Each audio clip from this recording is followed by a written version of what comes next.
I usually stand on this side of the microphone, so I'm not usually, on this side of the microphone, but I'll see what I can do. Um, I'd like to share some with you, my personal testimony, and it's interesting because I grew up in a small rural town up in New Hampshire, so up in Yankee Land, and I've been down here in the South here for a while, so you're stuck with me. But um, if you've ever been to New England, you've seen some of the pictures of this rural areas and the small churches, maybe, and that's one of the churches that I grew up in, and I'm very happy to be able to say that I grew up in a Christian home. Um, there are a lot of things that we're saved from by being in a Christian home. And I'm not sure why I'm emotional. Sorry about that. But it saves you from a lot. How many times have we been lied to, deceived, and backstabbed by all kinds of different people that don't know God? And if that happens in your family, that really hurts. And so growing up in a Christian home really makes a huge difference. And my parents were able to direct me towards looking towards God, even at a very young age. And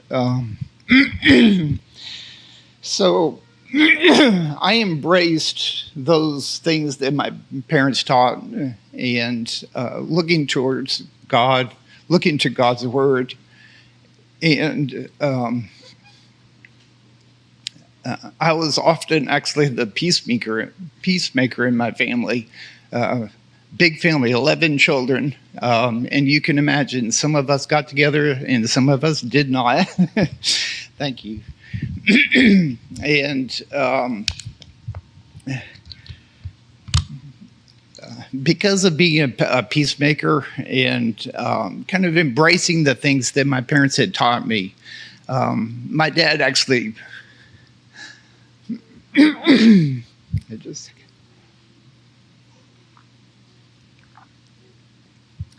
He would call me his good son, and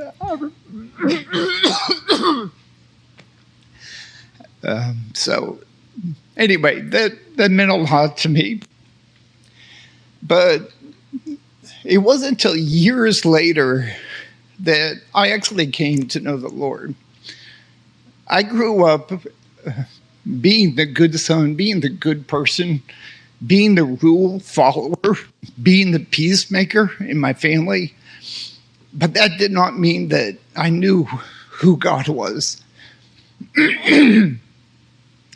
And one of the things that God spoke to me about very strongly was in Romans 3:10, there is none righteous, no, not one. And do you see the ambiguity in God's word in that statement? There's one thing that I love about God's word is that it's true. And when he speaks and he says something, there's none. And just to clarify, just in case you didn't get the word none, no, not one. And God used that to speak to me because I was using my goodness, or what I thought was goodness, to try to find favor with God. And it doesn't work. You can feel like you're doing a good show before God, and maybe it is a good show, but it's not good.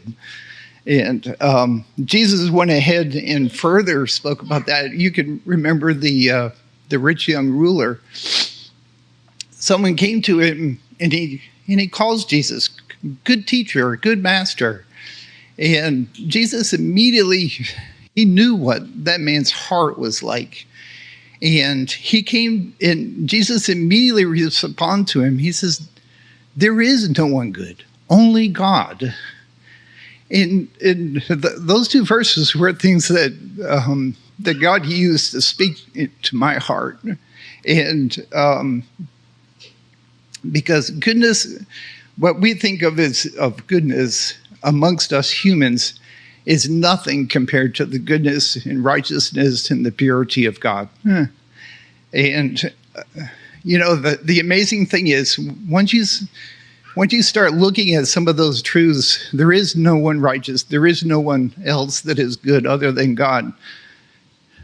My first reaction, you know what it was, is start to compare myself with other people. The human heart is so bad that it's going to say, okay, I know I'm not perfect, but boy, am I better than that person. Oh, and that person too. Oh, and that one too. And when you present yourself before God, it doesn't matter what someone else looks like. And it doesn't matter how good you've been either. God is looking for the goodness and the righteousness of his son, Jesus Christ. And that is the only one that is going to please him.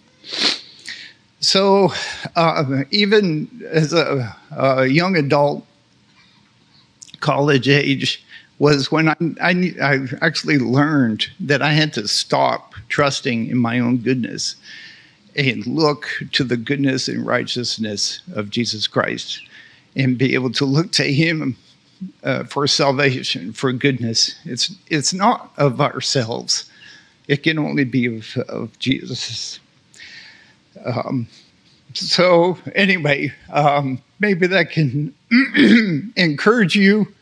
And if you were like me, don't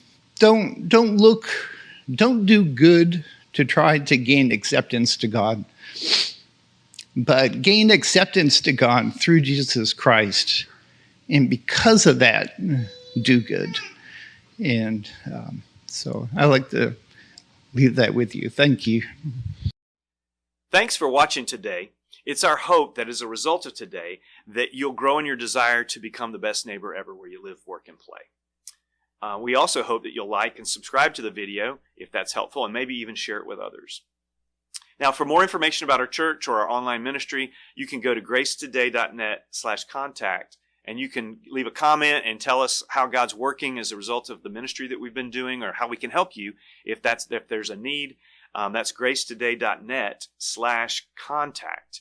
And finally, if you just want to know more about how to trust and follow Jesus, you can text me. My phone is 843-830-2464. That's 843-830-2464.